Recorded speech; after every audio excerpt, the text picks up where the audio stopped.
Hey everybody, it's the 254th episode of the Golf Podcast, and we're going to do a little bit of a spin on a very popular recent topic.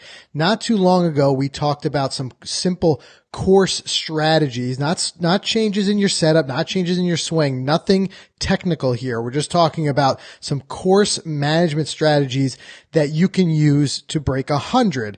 Well, it was so well received, and there were so many people who reached out to us and said, I want to hear, like, for that next milestone, breaking 90. We decided we're going to dive into it. So that's going to be our topic. We're going to talk about what you guys can do, some little changes you can make to your approach. I've got some things that we can kind of, put it in perspective that might help take a little bit of the pressure off if you're somebody who's like right on that line of trying to break 90. And then we'll dive into it. So there's a lot of great stuff to talk about. As always, we've got Mike here with us. What's up, Mike? Hey, dude, what's going on? Funny story real quick. I'm walking in the office here to sit down with you, and my 6-year-old daughter, you can relate to this, having a 5-year-old daughter. She goes, what are you doing, Daddy? I go, I got to record a podcast. She's like, again? I'm like, yeah, I go every Wednesday night since before you were born. Dude, she was so confused. And then I was walking away going, wow, it's been that long. But anyway, feels good, dude. I'm excited because the cold front's coming in, and you and I are heading to the warm front down in Florida, just 4 days away. So I'm like trying to get to the weekend so we can get out of here, but there's just so much to do. I know. And as always with, travel in New York, we're watching that weather and hoping our flight gets out, but we should have a lot of great stuff once we get down to Orlando. Lots to talk about. Want to go over some stuff from the Facebook group as well. But before we dive into tonight's topic, as always, want to thank today's show sponsor, ShotScope. The ShotScope V12, it's a GPS watch that also tracks hundreds of stats from your golf game. It all happens automatic. It happens in the background. It's just like magic. And with over 40,000 GPS mapped courses in the ShotScope universe, it's truly the only device you're ever going to need to rely on out there. And Mike, one of my favorite features of that ShotScope technology is this pin collect feature. You and I use it all the time. Yep. What that does, guys, it actually GPS tags the exact pin location for every hole. So it's not just once you get to the green, you're guessing. This has that exact number. So all your proximity to the hole stats, all your putting stats, they're tracked down to the foot. So here's the thing, guys. The ShotScope V2, it's the way to identify those strengths and weaknesses in your golf game. Right, Mike? Yeah, absolutely. And with so many of our listeners and podcast Facebook group members gearing up with the V2 this season, it's been great to see everyone hopping on board. So thank you for that. But the custom Golficity leaderboard, this thing is going to be heating up with all kinds of awesome prizes. I know we keep talking about it, and I know at this point you're like, all right, just shut up and do it. But hey, there's not much we could do now with the cold. But once we break and season starts in like 8 weeks, whatever it is, we're going to start giving away some awesome prizes. So do yourself a favor, go grab yourself a ShotScope V2. Visit shotscope.com/Golficity, or do us the favor, try that coupon code at checkout, Golficity, Golficity. Yeah, and you know what? Just because we're not giving out the prizes yet doesn't mean you can't still jump in, because the ShotScope leaderboard, the Golficity leaderboard is live. It is active, and we're already doing a little bit of playing for bragging rights. So it's having a little bit of fun there. But like Mike said, we're going to sweeten the deal with some prizes coming up real soon. Speaking of prizes, Mike, we've got very close to our first goal of hitting 10,000 subscribers on YouTube. It happened so fast. I know. And we've been spending the last month quietly stockpiling a serious, lot of stuff for this giveaway, right? I mean, we can't talk too much about it because I want that big surprise, that big unveil. But we got a lot of stuff, right? Yeah, I'm looking at it now. I mean, this thing's going to be pretty big. And we're heading out to Orlando to the PGA show. We're going to be talking to a lot of vendors, meeting new friends. And who knows, this prize list can only just keep growing and growing. Our goal, it's funny, you and I were talking about this, Frank. Our goal is to just set one lucky winner up with the ultimate season kickoff package. I mean, you're going to be set soup to nuts. There's nothing you really need to worry about. And if you get something you already have, you're going to have a ton of cool gifts to give to some people. Yeah. So stay tuned for that. That's probably in a couple of weeks we're going to kick that off. We will. And that prize packet's already well north of $1,000 value. So it's going to be really fun. And it's our way to give back. Everybody who watches this on YouTube, everybody who listens, we're always looking for ways to give back because we appreciate each and every one of you tuning into the show each week. let's talk about, before we head down there to Orlando, let's talk a little bit about our game and where we're at. So a couple weeks ago, anybody who's following along, we talked about it on the show here, but you saw our video where we went for our lesson with Kevin Sprecher. Since then, we've had a lot of homework to do. So Mike, how's it been for you, and where do you feel like your game is at headed into Florida? Strange thing. First, I'll give you the negatives. I'm not getting distance off the tee at all. I was in that simulator and I was, I know that the drives are there because I had a handful of, nice distance straight drives, 285, 290, really impressive distance for me. Very impressive, that would be. And then I think a majority of the rest of them were like 240, 245. I was kind of chicken winging, my problem. I was going back to old habits. I was swaying too much, wasn't rotating. Basically wasn't doing those things that Spreck taught us back when we saw him in November. So then I started to go back to those, and I actually sat on the range for a little bit. I posted a picture of this in the Facebook group that I started to just sit and concentrate and focus on what Kevin told me about rotation and balance, and we've been beating this every single week. But it's important because it's really helped. It's helped a lot of people actually. So I put up the chart and it showed that my normal shot is I either push it right, I either miss right on a straight push, or I slice it right. It's very rare that I'll hit a draw or anything to the left side. So you saw it, Frank. Everything on that chart was sent straight or left, and there was some nice draws in there. So everything was starting to click. So I have that working for me. I just have to figure out how to get the distance off the tee. Maybe it's my stance, position, balance. I don't know, but that's kind of where I'm at. I feel confident about everything else. Short game's pretty darn good right now. Yeah, and you know what? I mean, we saw when we played the other day, that cold round at Wild Turkey, I mean, there was a couple times you had plenty of distance when we were really out there on the course. So I feel like it'll come. I would say, if I had any suggestion, be continue to work on that accuracy and the shot shape you want. And as you become more comfortable with it, I think the distance will follow, because the distance is there. You haven't struggled with distance in the past. So right. I don't feel like, a lot of people say that it's hard to teach things like swing speed. I don't feel like that's something that would be tough for you to gear back up. I would say just keep working on that accuracy, and that's something we're going to talk about when we talk about our tips for breaking 90. It's going to be really key there. Yep. For me, I'm going to rely on you to help me out with this, because when we get down to Orlando, if you start to see me go off the rails, remind me of my tempo. And the reason I say that is, as I'm working through this swing change, which I've talked about here, where I've been spending a lot of time, like Kevin had given me the homework, 5 minutes a day, 3 or 4 times a day, with a club, without a club, just going through the motions, just doing the motions and trying to get used to this couple swing changes he gave me. Different ball game, obviously, when you actually start hitting balls. So the first couple were just struggling challenges and whatever. And I was like, listen, as I'm hitting these golf balls, they're kind of all over the place. I'm on the TrackMan today, which, by the way, if anybody has an opportunity to do this, if you've got a simulator near you, I'd say one of the best things I've done for my golf game in a while was this. I booked an hour session in the simulator, just put it on the range on the TrackMan. Straight range. Right. And you can get a lot of work in an hour. And if it's just you, like I always like going like with other golf buddies and stuff like that. But that, sometimes it takes your head out of it. It becomes like a social thing. I just spent like an hour just straight focused, just me in the simulator working on my swing. And I got a lot accomplished. But going back to what I was saying, the first couple were rough. And what I found was I said to myself, all right, let's just slow all the motions down and see what happens. Like, well, what's the worst that happened? I hit my driver 100 yards. I'll be like, I won't hit it at all because I'll be swinging so slow. Mm-hmm. And I started taking these swings that felt so slow to me, but then I'm looking at the TrackMan numbers and my distance is staying the same, if not going up. And then I realized that what I was doing was, because my mind was so focused on these 3 or 4 motions he gave me, I was kind of like rushing through them. And I became so quick, I was getting off balance. And I found this out because a lot of my finishes, I was not able to even stand where I was standing. I was like moving, I was moving to the side, I was falling forward, whatever. And then I realized, like things we talk about here, balance being so key. So as I slowed everything down, or at least it felt slower to me, my swing speed with my driver was still between 99 and 100 miles an hour, which is plenty fast for me. You know, it was translating to drives that are about 260 range.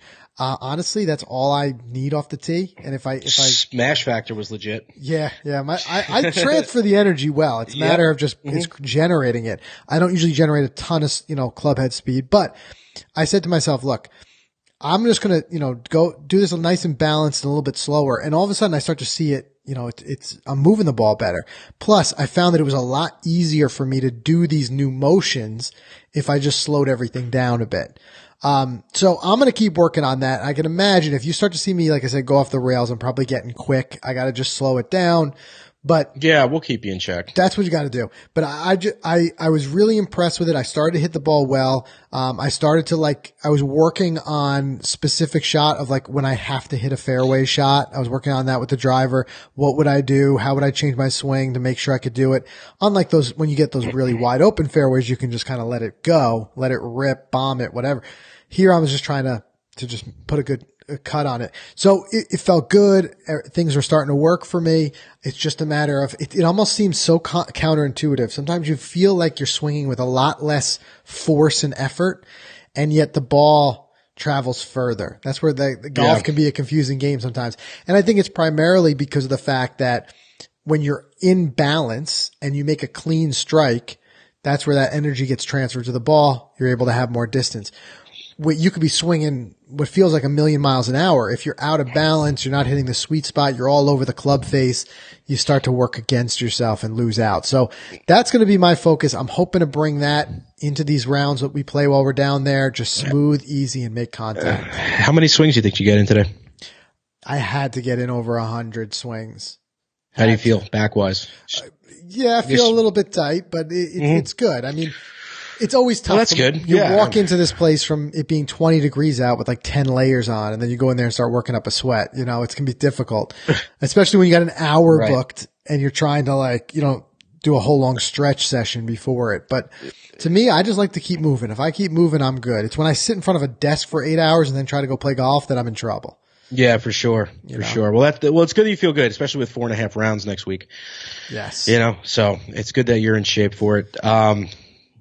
All right, cool, man. So what else we got before we hop into tonight's topic? So the other thing I wanted to highlight, speaking of our journeys and stuff like that, I think you had mentioned this on the show not too long ago. You said we want to hear a little bit more from everybody out there, the audience, and we want to hear about your journeys a little bit more.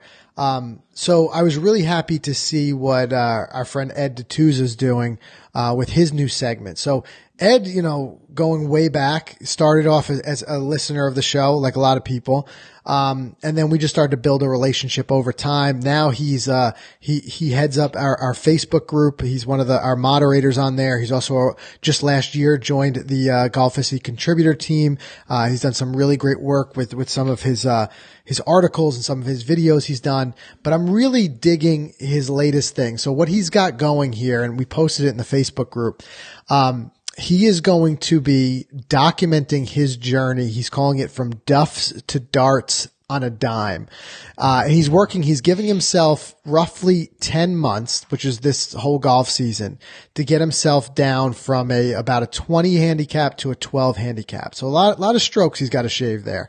But what I really like about it is he's going to be documenting it week over week of what he's doing. And he in one of his articles on Golficity today, he had laid out the groundwork, the plans of how he's going to approach this with specific types of practice. And he's going to be I like too that he's realistic about it, just like a lot of us. We don't all have time. He talked about how he's got an hour commute to work each way and all this other stuff. He's got kids. So he's trying to find the time to practice. He's going to be working a little bit on his lunch breaks. He's going to be doing things like that. So it's very relatable. That's something I like. We're going to be able to follow along and maybe use some of that advice and maybe pick up some tips of ourselves for how we can do it. But also this on a dime part that I really like. So he's going to be talking about how to do a lot of this on a budget, from getting fit for new clubs all the way through how he's going to do lessons and utilize the internet a little bit more. So I think it's a great thing. And I think it's going to be a great case study of how you can improve. And we'll see. I mean, that's a huge improvement in one season. And if he hits his target, I'd say that it's going to be a nice model that a lot of us can follow. Absolutely. I love the idea. Eddie, I wish you well on this. I'm excited. I'm going to be real excited to see it every week, hopefully, or whenever you put it out. And it's, like you said, relatable. Yeah. I love it. I absolutely love it. Yeah. So check out golficity.com as well, the Golficity app. You'll be able to follow his journey.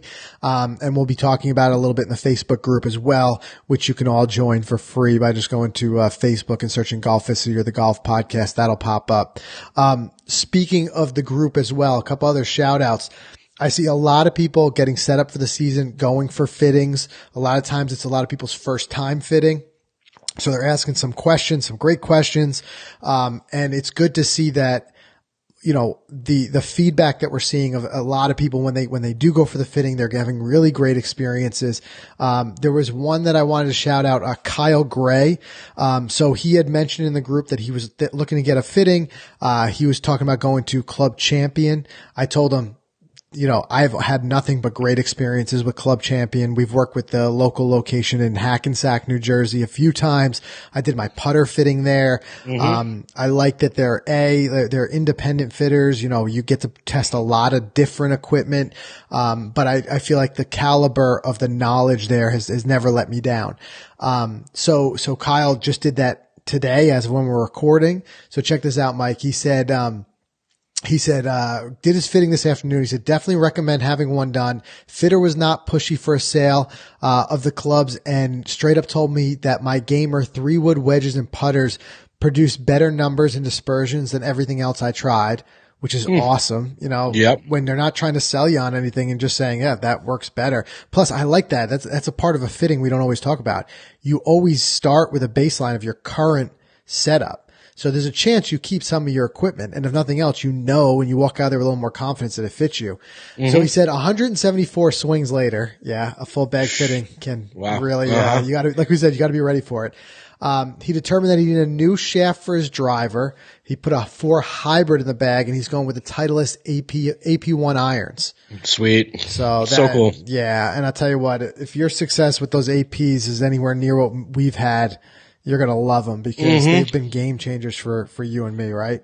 Yeah, absolutely. Yeah. So that's been a great one. So guys, keep sharing your stories. I love that, in between episodes, getting a chance to chat with everybody in the group. It's one of my favorite things. So great to see everybody out there. Great to see people getting some early rounds in, some fittings, a couple of people, getting to rub it in a little bit that you and I are in this cold weather, not getting to play with by posting some videos of some amazing weather in other areas of the world. Yeah, I know. Mm-hmm. But, I love it all. So guys, keep it coming for sure.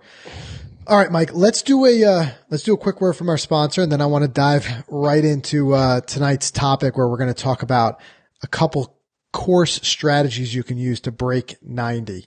All right. So guys, this episode is sponsored by Titleist. If you're a longtime listener to the show, you know that the TS drivers, which you can see mine right back there in the bag, have dramatically changed the game for us. We're faster. We're both longer off the tee than ever before. Like I said before, I was working on the TrackMan today, and even with some of these swing changes and things like that, every drive I hit with that TS2 was 10 to 15 yards longer than what I've hit with any of my previous drivers. I was looking at numbers 260, 270 off the tee.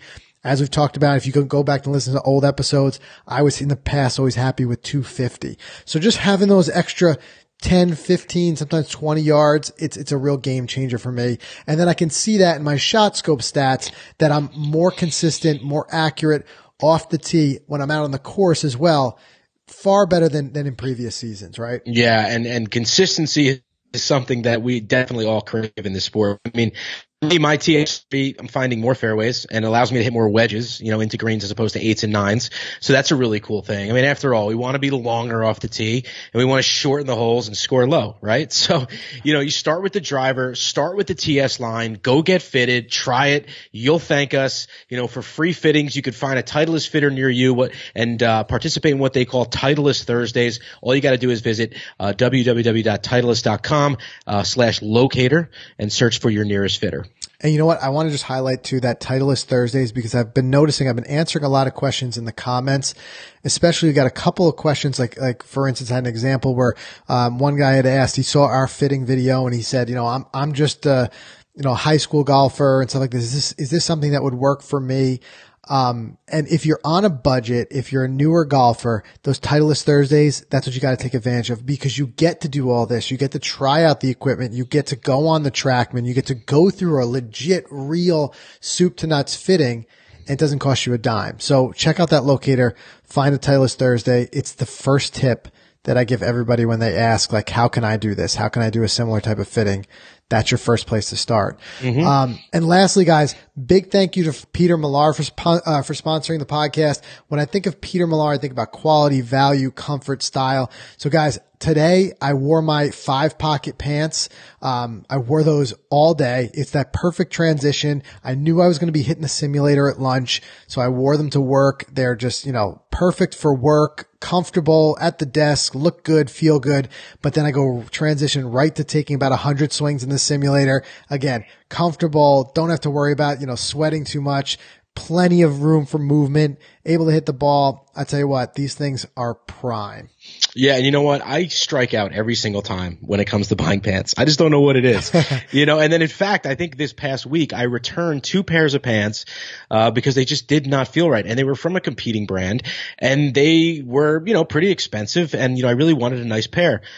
It just didn't work for me. But these 5-pocket pants from Peter Millar, they've quickly become my favorite because they're lightweight. They're highly breathable. We can wear them all summer while we're out on the course playing golf. I love it. I can wear them to the office. They're made from the highest quality cotton and, comfort, stretch for easy movement. They fit just like your favorite jeans. I wear them everywhere. You got to stop worrying about what to wear, so go check out Peter Millar. Head over there and use the petermillar.com/golf. Check out some of our favorites.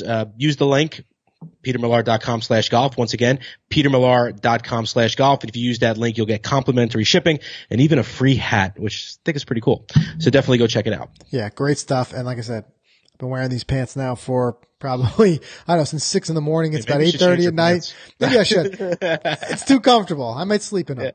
But anyway, so big thanks to Peter Millar for sponsoring the podcast. So let's jump into tonight's topic. I want to talk about this course strategy because, again, and this comes from by popular demand, so to speak. After we had done our episode, I don't remember the episode numbers, a couple of weeks ago, we had talked about breaking 100 and the approach that you can do to get there. As with that episode, we said, even if that's something that you've blown past, there's still some tips in there that would, everybody can relate to and it can help everybody. Same thing with this. Even if you're still a little ways away from this milestone or if you've passed it, there's stuff in here that pretty much can help everybody. We had done a recent article on it on Golficity as well, which I'll link to in the show notes as always, so you guys can reference that later. But one thing I wanted to do is first gain a little bit of perspective on this. And sometimes, especially when you're a little bit of away from breaking 90 for the first time, it can seem like an insurmountable hurdle. So I think sometimes if we can just put this in a little bit of a different perspective, it can help.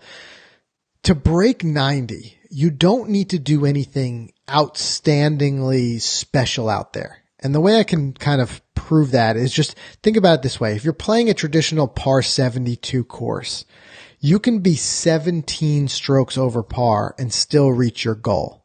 All right. That's almost a bogey on every single hole. It's all bogeys in one par. Mm-hmm. And still able to do it. So what that does is if we reverse engineer that and we realize, well, what would it take for me just to shoot a bogey on every hole? A large part of that is just saying, well, just keep the ball in play and don't make too many mistakes. It's not like you need to do something outrageous, like bomb big drives to set yourself up for short wedges so you can put it in tight. It's not that type of situation. You're able to do this just by playing a little bit smarter golf and just, again, avoiding getting yourself in trouble. Speaking of which, kind of reminded me going back just because I watched his video and Ed DeTuza where he talked about his duffs to darts. He had said that he bombs the ball off the tee, but the problem that he was having is he often bombs it about 50 yards into the woods. and that's the thing, he's saying how he hits the ball 280, 290, but 50 yards into the woods. And that's where it kind of shows you. I think that's where a lot of people go off the rails is with these triple bogeys and these blow up holes because you're working against yourself. And I started to do the math a little bit myself too, as I was hitting balls today in the simulator. And I said, okay, if I can hit the ball, if I can drive the ball off the tee about 250 with a nice, easy, smooth, balanced swing, what to me gets me in trouble is when I start to try to stretch that to the 270s, 280s. And I start to get off balance. And it's like, if I could plot the curve of distance versus accuracy, like things go really bad really quick for me when I get out of my comfort zone. Then I started thinking, well, if I've got like a 400 yard, par four, which is a traditional distance par four for the tees that we would be playing at our handicap levels. If I can just put the ball out there 250, that leaves me a 150 yard shot into the green. And I'm more than comfortable at that distance. I love that distance. I'll pull out my 8-iron all day and hit into greens. I don't need to try to stretch that out much further. Shoot, if I don't even connect well with one, and I put one out 230 and I got another 20 yards and I got to pull out the 7-iron or the 6-iron instead. It's so much easier to keep the ball and play that way. So I'm going to try to focus on that a lot this year. And I'm going to try to focus on a little bit more smarter play and just, again, avoiding the trouble. Does that make sense? No, it makes sense. And I mean, do you remember the first time you broke 90? No, because it was a long time ago, honestly. Yeah, because you've been playing a lot way before I have. Yeah. And I want you to ask me if I remember. Do you remember, Mike? Do you remember? Yeah, June 28, 2012. Is that tattooed on your arm? No, I'll tell you why. I actually, as you were just talking, I was scrolling through my Instagram photos, and I remember the day I broke 90, I took a photo and I posted it, and it's right here. It has 1 like. It was 6 years ago. 1 like. And the comment is just 89 exclamation point, June 28, 2012. And it's what's funny though, Frank, is that's actually was the beginning of kind of my journey. I think I was 2 years into golf. I was shooting in the low hundreds, high 90s, and then it took 2 years. But let me tell you something. 2012, it's now 2018. It has been taking me a lot longer to break 80, which I have not done yet. So it's a harder thing, and I know we're probably going to be talking about that down the road. So. Yeah, well, and that's the truth. It does get exponentially harder, and that's where it starts to require the more and more skill as you get to that level. And that's where, too, if you look at the statistics of number of golfers who have broken different milestones, obviously it goes way down as you start to get below 80 and stuff like that. But here again, it's something that can be accomplished. And I'll tell you what, there's a lot of golfers out there who'd be perfectly happy with, just breaking 90 and shooting in the 80s week in and week out. They'd be very happy with it. Because I think once we start to get lower than that the real grind starts to kick in, but it can be done. As you said, you accomplished it in 2 years. It had been a long time. I had, broken 90 a couple times back when I was playing high school golf. I don't remember exactly when, but I was probably the similar type of thing a couple of years into the game. But it really comes down to strategy. And you think strategy is something that it's just like, I don't know, for us, for these ways to break 90. But the reality is, I think as you progress in the game and you get better, more and more you see strategy worked in. And where we had evidence of that is the couple times we've played with pros or teaching pros, we realize how much they really think their way around the golf course. I think when you have newer golfers, what they'll do is they'll go out and they'll think at that shot a lot about their swing and a lot about hitting it straight and stuff like that. And they're so focused on that. Their brain is kind of overwhelmed with just making sure that they make good contact that they stop thinking about strategy. Right. And when you get golfers who are a little bit better and they're a little bit more automatic with their swing and they can rely on it more, something shifts where you start to think more about strategy. I remember this when I was, even back in those days when I was playing high school golf, some of the guys who were better guys on, better golfers on the team, I played a round or two with them, and where I'm out there just worrying about my swing and worrying about, not slicing the ball, they were out there looking at different areas in the fairway and where they wanted to land it that was going to give them a nice even lie and stuff like that. So it's a thought process of kind of like re-looking at it. But sure. I think strategy can come in no matter what level you're at. We talked about it in breaking 100. But if you can start to look at the course in a way of how can I attack this in a way that won't beat me? How can I keep this ball in play? Because trust me, even if you're not able to move the ball huge distances yet, by just keeping it in play, it becomes easier and easier to make those double bogeys and then eventually bogeys and turn those into pars.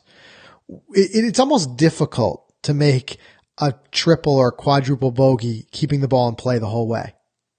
You know what I mean? Even if you only hit the ball 100 yards each time, let's use a crazy example. If you only hit the ball 100 yards each time, as long as you can keep the ball in play and keep moving it towards that green, 4 shots, you're there.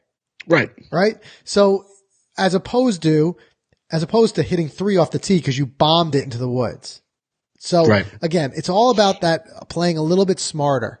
So as a general rule of thumb, what you want to do if you're going to try to break 90, it's talking about making a little bit smarter. Some people might call it more conservative decisions, a little bit smarter decisions.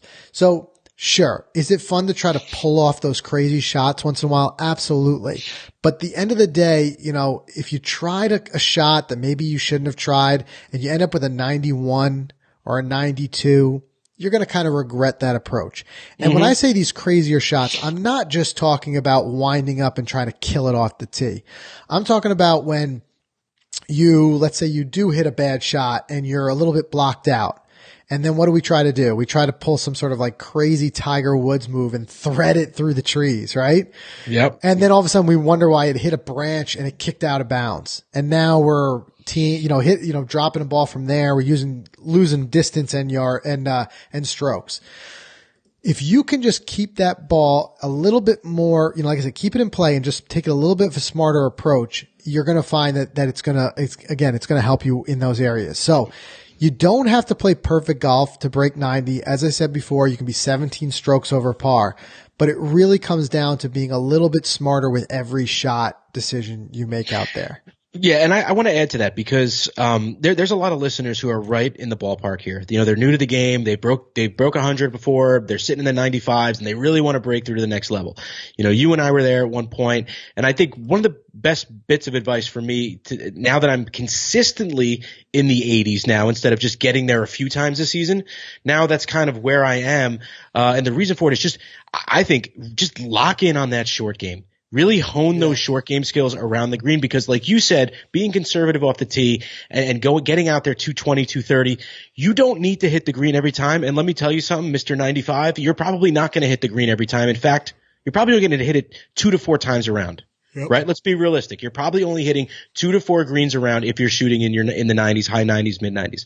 So with that being said, if you are deadly around the greens, then you can get up and down, or you can get up and down, miss that putt and make the other one and make that bogey and play that bogey golf you were talking about. And you can shoot 88, 89 all day long. Mm-hmm. You know, so if we're in the off season, I mean, my biggest advice would be to get that short game in tune and, chip in the basement, do whatever it is you have to do, get that feel down. But dude, that's what I'm going to do. Just put a focus on that because for me, maybe that's my next step to get to 79. Yeah, it could very well be. And there's no denying either the fact that a lot of strokes that are wasted aren't just, I know we like to use that example of bombing it into the woods, but a lot of wasted strokes happen right around the green. I do a similar type of thing. You know what I mean? You blade your chip and scoot it all the way across the green, or you dive right under the ball and it goes nowhere, whatever it may be, or it takes you 3 shots to get out of the bunker. That's too where you end up with very slippery slope towards these triple bogeys that really take your chances of breaking 90 away. So as you said, I think it's a solid point. And I think it's something that often is overlooked of how important that short game is, but it can't be, can't be overstated. Go out there, work on those types of things. And the good thing, as you said, is it can be worked on at home. Right. But yeah, so make sure you have that. Make sure you're able to rescue yourself for when things do go wrong by being able to do that when you miss a green and things like that. But even in those areas, you can play a little bit smarter shots. Again, conservative shots don't always have to be very obvious. It's not always like, lay up here, whatever. Sometimes it's as simple as if you're in a green sized bunker, just, instead of going after a pin that maybe is on a tight side of the green and right on the other side is another bunker, and there's a chance that you carry it over and go into the other bunker. Maybe it's just just get out and get on the green. Aim for the fat part of the green. That's another thing, is a little bit more of a conservative shot. You don't always have to be pin seeking. I'd rather get out of that greenside bunker and have a 15-foot putt than have to have another bunker shot. Mm-hmm. Right. So that's where things like that can come in, and just, if you always look at a shot, like, what's the shot that I can pull off here, rather than thinking, can I pull off this shot? You know, or, and just kind of like willing yourself to pull it off. Ask yourself, what's the shot that I can pull off here, and then play that shot. Play the shot you're most comfortable with. Well, your example is the difference between a bogey and a double bogey right there. If you go out of one bunker into another one, now you're back on 15 feet away from the green, like you should have been before. From the pin, and now you're trying to make a 6 to get out of there. So you're absolutely right. If not worse, because now you're in that other bunker, and you're also adding frustration. Because now you're second guessing yourself. You're probably not focused on the shot in front of you, because you're still mentally thinking about the shot you just made. Right. And your confidence of getting out of the bunkers is now just tanked to 0, because you just didn't get out of that bunker. So that's where, again, it's a lot of times it's a handful of bad decisions that end up adding up to anywhere from 5 to 8 strokes. And that's what's usually keeping people in this 93, 94 range. It doesn't take much. You're absolutely right. Yeah, it's just a few things. So another tip that we have is find a club in your bag that you can just call it your fairway club, your go-to fairway club, the club that you can use when you know you need to hit a fairway. And it doesn't necessarily have to be your driver. For me lately, it's been that 4 hybrid. It could be your 3-wood. It could be your 5-iron, whatever it is. If you've got, they're always going to be faced with, no matter what course you're playing, you're always going to be faced with those 1 or 2 holes that, although they're par 4s usually, and they're longer holes, they got a really tight fairway or a really well protected fairway. In those situations, there's a lot of those hazards lurking out there. If you can just pull out another club and that just will get you into that fairway safely, you're going to save yourself a handful of strokes. Oh yeah. And we even see this at the pro level. You see guys all the time, and now granted they've got a ton of length, but they're playing longer courses.